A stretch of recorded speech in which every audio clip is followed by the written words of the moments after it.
The year was 33 of our era, and Jerusalem pulsed with an intensity unlike any other city of the ancient world. It was Passover week, the most sacred time in the Jewish calendar, and pilgrims from across the known world had begun arriving weeks earlier, filling every corner of the holy city with their voices, their prayers, and the scent of animals destined for temple offerings. The narrow limestone streets echoed with Hebrew, Aramaic, Greek, and Latin, a tapestry of languages reflecting the vast empire ruled by Rome with an iron grip. But that particular week, that Holy Week history would never forget, something different was unfolding. A teacher from Galilee had entered the city riding on a young donkey, and the crowd had spread their cloaks along the road and cut palm branches to line his path, shouting with burning hearts, "Hosanna to the Son of David! Blessed is he who comes in the name of the Lord! Hosanna in the highest!"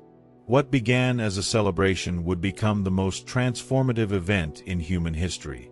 To truly grasp what the disciples experienced, along with the women who followed Jesus, the priests, the Romans, and the ordinary people during those days, we need to travel in our minds back to that first-century Jerusalem, walk its streets, step into its homes, and breathe the air thick with incense and dust that filled the city during Passover.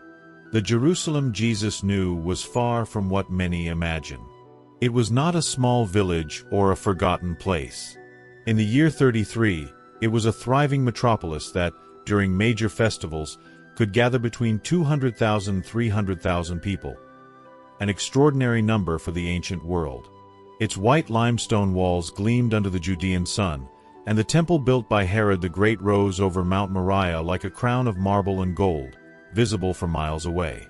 Historians of the time describe how its golden facade caught the first rays of sunlight each morning and reflected them across the city with a brilliance that seemed almost otherworldly.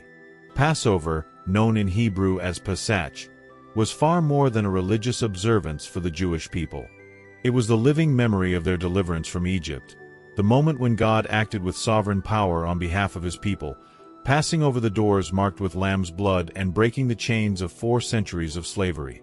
Every part of the ritual carried deep meaning, something first-century Jews had learned since childhood. Preparation began days before the feast officially started.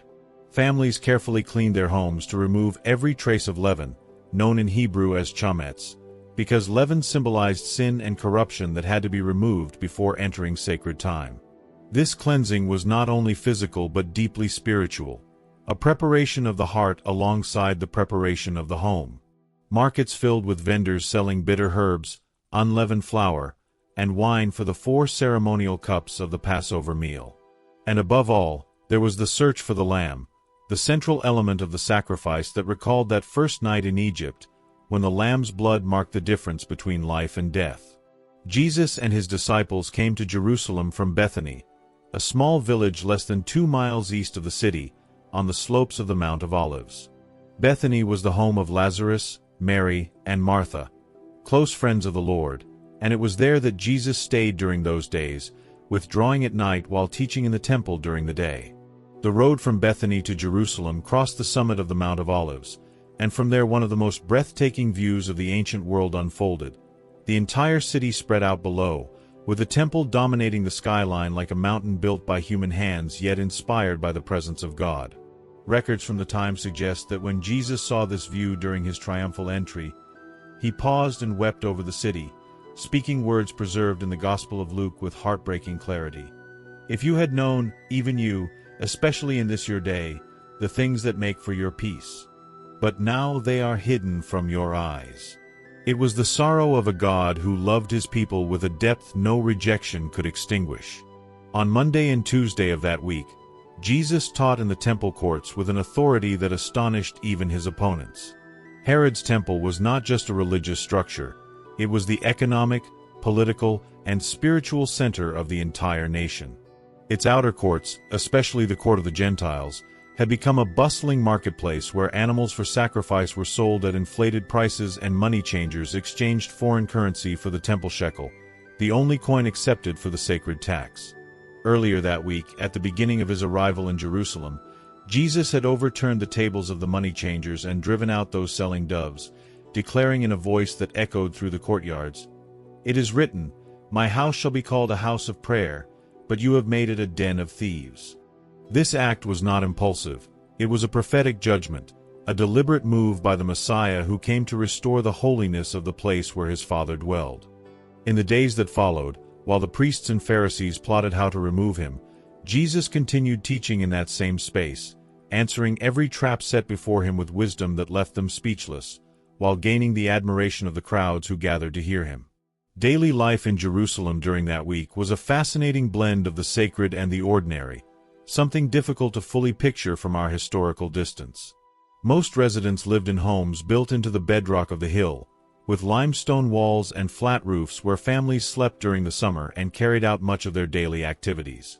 The more modest homes consisted of a single main room where the entire family lived together with their domestic animals at night, separated by a raised stone step that elevated the human living area above the lower level where the animals remained.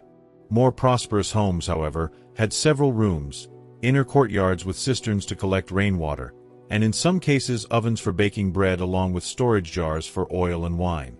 During Passover week, many of these homes hosted relatives and pilgrims who had come from far away, turning the city into a vast gathering of families united around the memory of God's grace. That Thursday of Holy Week became the day that would forever change how humanity understands Passover and the presence of God among people. Jesus sent Peter and John with precise instructions to prepare the upper room, a large second-floor space in a house located in the upper city, where the more affluent families of Jerusalem lived. Preparing the Passover meal was a task that involved the entire household. They had to go to the temple so that the priest could sacrifice the Passover lamb on the afternoon of the 14th day of the month of Nisan, between 3 and 6 in the evening, in a collective ritual that could involve tens of thousands of families sacrificing at the same time in the vast temple courtyard. Meanwhile, the Levites would sing the Hallel Psalms, the songs of praise from Psalms 113 to 118. The lamb's blood was collected by the priests in bowls of gold and silver, passed along in a human chain to the altar, and poured out at its base in a gesture that visually echoed that first Passover in Egypt. The lamb's meat was roasted whole over pomegranate wood, without breaking a single bone, fulfilling the specific command God had given to Moses, a detail that, though the priests did not understand it at the time, pointed prophetically to the Lamb of God, whose bones would not be broken as he hung on the cross. When night came and Jesus reclined in the upper room with his 12 disciples, the atmosphere was filled with the solemnity of the feast, and with something more, something only he fully understood. The traditional Passover meal they shared followed a liturgical order that first-century Jews knew by heart. It began with the blessing over the first cup of wine, called the cup of sanctification, followed by the washing of hands, the serving of bitter herbs dipped in vinegar or salt water, the retelling of the Exodus story, the singing of the first Hallel Psalms, the eating of the lamb with unleavened bread and bitter herbs, and finally the blessing over the fourth and last cup, known as the cup of completion. At some point during that night, as they shared the unleavened bread, Jesus took it, gave thanks, broke it, and spoke words that would echo through the centuries. "This is my body, given for you. Do this in remembrance of me." And after the meal, he took the cup and said, "This cup is the new covenant in my blood, poured out for you." In that moment, the ancient Passover reached its eternal fulfillment. The lamb sacrificed in Egypt had been the shadow. The lamb seated at the table was the reality. The unleavened bread, symbolizing purity, found its perfect embodiment in him. The bitter herbs, recalling the suffering of slavery, pointed toward the anguish of Gethsemane, which was only hours away. After the meal, Jesus and his disciples went out toward the Mount of Olives, crossing the Kidron Valley along a path that led them beyond the city walls to the Garden of Gethsemane, a place filled with ancient olive trees at the foot of the hill. The name Gethsemane means oil press in Aramaic, and the image could not be more fitting. It was in the place where olives were crushed under immense weight to produce oil that brings light and life that the Son of God would be crushed under the weight of the sins of the world to bring salvation that gives eternal light and life. The night from Thursday into Friday was dark and cold, as spring nights in Judea often are. Jesus withdrew from his disciples, who were more asleep than awake, and fell with his face to the ground in prayer, a moment described by Luke with striking detail. His sweat became like great drops of blood falling to the ground. Medical experts recognize in this description the condition known as hematidrosis, which can occur under extreme distress when the capillaries surrounding the sweat glands rupture and blood mixes with sweat. The Son of God was bearing in that garden the weight of judgment meant for all humanity, and his perfect humanity felt every ounce of that burden with an intensity no human being has ever known or will ever experience. What followed in the hours of Friday is familiar to anyone who has spent time in the Gospels, yet its weight never lessens with repetition. The religious leaders had already arranged the terms of betrayal with Judas Iscariot, setting the price of the Son of God's life at 30 pieces of silver, unknowingly fulfilling a prophecy written centuries earlier. Jesus was arrested in the garden, taken first to Annas, the father-in-law of the high priest, then to Caiaphas, the acting high priest, then brought before Pilate, the Roman governor, sent to Herod Antipas, who was in Jerusalem for the feast, and finally returned to Pilate, who yielded to the pressure of the crowd and the religious authorities and ordered the crucifixion. The entire process, from the arrest in the garden to Pilate's sentence, unfolded during the darkest hours of the night and the early morning, with a speed that revealed the political and religious urgency of those who wanted everything finished before the people could react. Crucifixion was the most brutal and degrading form of execution perfected by the Roman world, reserved for slaves, the worst criminals, and political rebels. It was designed not only to kill, but to humiliate, to publicly declare that the one dying in such a way was worthless, without dignity, without defense. The victims were first scourged with a whip known as the flagrum, a whip made of several leather thongs, each tipped with small pieces of bone or metal that tore into the skin and muscles of the back. After this, they were forced to carry the horizontal beam of their own cross, known as the patibulum, to the place of execution. Jesus was crucified at a place called Golgotha, which in Aramaic means the place of the skull, just outside the city walls, in a location visible from the road so that passers-by could read the inscription placed above his head in Hebrew, Latin, and Greek, Jesus of Nazareth, King of the Jews. From the cross, Jesus spoke 7 statements that the 4 Gospels carefully preserve. The last of these was declared with a voice that carried across the hill with unforgettable clarity. It is finished, in Greek, tetelestai. A single word that, in the commercial language of the first century, meant paid in full, written across a bill when a debt had been completely settled. In that moment, on that hill, through that broken body taken down from the cross as the sun began to set in the western sky, the debt of all humanity before the justice of God was fully paid. The Saturday that followed became the most silent day in history. The disciples remained hidden behind locked doors out of fear. The priests sealed the tomb with a massive stone and posted Roman guards to prevent the body from being taken. And the city of Jerusalem continued its Passover as though nothing extraordinary had happened. Yet somewhere beyond what human eyes could see, in the unseen realm where the sovereign power of God moves, something of cosmic magnitude was taking place, something language can barely describe. Years later, the Apostle Peter would write that though Christ was put to death in the flesh, he was made alive in the Spirit. And the Apostle Paul would declare that through his resurrection, he disarmed rulers and authorities, making a public display of them and triumphing over them at the cross. That silent Saturday was, in truth, the day of invisible victory, the rest of a warrior who had already secured the ultimate triumph in history. Then came the first day of the week, Sunday, before dawn. The women who had remained faithful at the cross, among them Mary Magdalene, Mary the mother of James, and Salome, rose while it was still dark and went to the tomb carrying spices to anoint Jesus' body, completing the burial preparation that the urgency of Friday had left unfinished. What they found when they arrived changed the world forever. The stone had been rolled away. The guards lay as though struck down by terror. And inside the tomb, only the linen wrappings remained, neatly arranged where the body had been, along with the cloth that had covered his head, folded separately.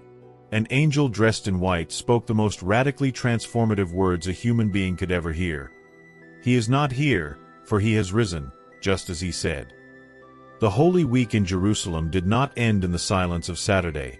It ended in the explosion of life on Resurrection Sunday. And from that day forward, the world was never the same. Now let me ask you something I'd like you to answer in the comments. Which moment of Holy Week, when you imagine it with all this historical context, touches your heart the most? Is it the triumphal entry, the Last Supper, Gethsemane, the cross, or the resurrection? Tell me, because your answer might encourage someone else reading these words today. What happened during that week in Jerusalem was not just history. It was the fulfillment of centuries of promises, shadows, and patterns that the Old Testament had been pointing toward, waiting for the true light to reveal them. The Passover lamb in Egypt had been waiting for its fulfillment. The Levitical priesthood had been waiting for its eternal high priest.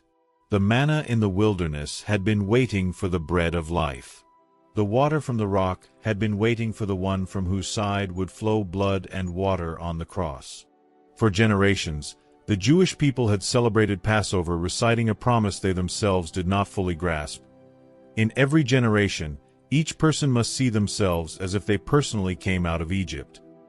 And in the year 33, in that week time has never erased, God fulfilled that promise in such a way that now every believer can truly say, "At the cross, I came out of the slavery of sin.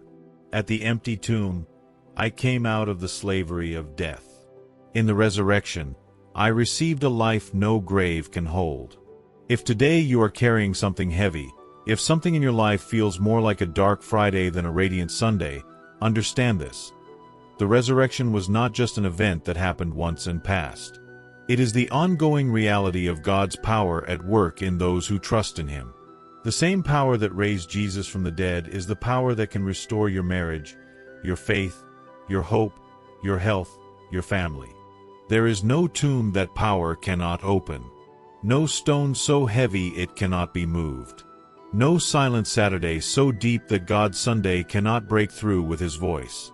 Jesus did not die for you to live defeated. He died and rose again so you could live in the same kind of life He now lives, seated at the right hand of the Father, interceding for you with wounds that have become trophies of victory, not marks of defeat. If this message has stirred something in your heart, share it with someone who needs to remember why Holy Week matters. Subscribe to the channel to keep exploring these truths together, and leave your comment below, because every word you write strengthens this community of faith. May the God who raised Jesus from the dead guard you, fill you with His presence, and remind you today that the tomb is empty, and that is the most glorious news the universe has ever heard. Amen.